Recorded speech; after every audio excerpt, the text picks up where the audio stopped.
Company ही आहे आणि जेव्हा इथे आगीचा डोम इथे उसळला, जवळजवळ 200-300 मीटर असे ड्रम असे उपळत होते आणि ह्या परिसरामध्ये ह्या नारंगी गाव आहे, आदिवासी वाडी आहे, बौद्धवाडा आहे, गोठण गाव आहे, स्वाली गाव आहे. या परिसरामध्ये 500 मीटरच्या आतमध्ये ही कंपनी आहे. महाराष्ट्र प्रदूषण नियंत्रण महामंडळाचा जे ऍक्ट प्रमाणे 500 मीटरच्या ऍक्टमध्ये ही कंपनी कुठं बसत नाही.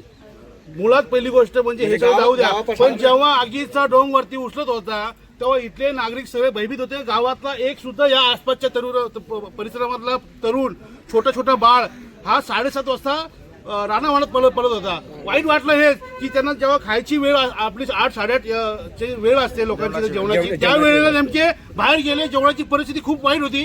इथून जे पुढे गाव गेली ते डोळून नाक्यावर तिथे जेवणाची व्यवस्था झाली लोकांची, परंतु इथून जे मागे गेले किंवा आसपासच्या परिसरात गेले त्यांची एवढी परिस्थिती भयानक होती की लोकांनी आम्ही सगळं एकत्र होतो.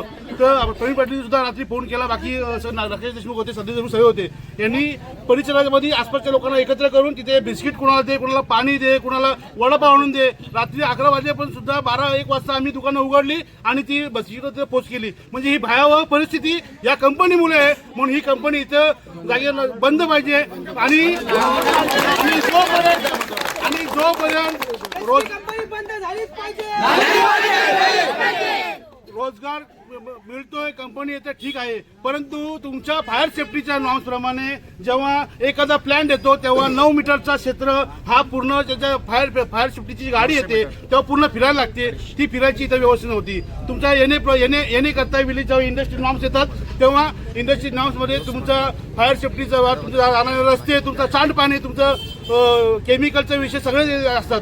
जेव्हा एवढा मोठ्या प्रमाणामध्ये केमिकल युक्त जो काय रसायन येतो त्या रसायनाचा नागरिकांना धोका आहे हे असताना सुद्धा 500 मीटरच्या 300 मीटरच्या 200 मीटरच्या अंतरावर कंपनी परमिशन दिलीच कशी, हा माझा पहिला प्रश्न आहे. आणि कायदेशीर कारवाई या प्रशासनावर झाली पाहिजे, अन्यथा आम्ही शांत बसणार नाही. इथं कुठला राजकीय विषय नाहीये.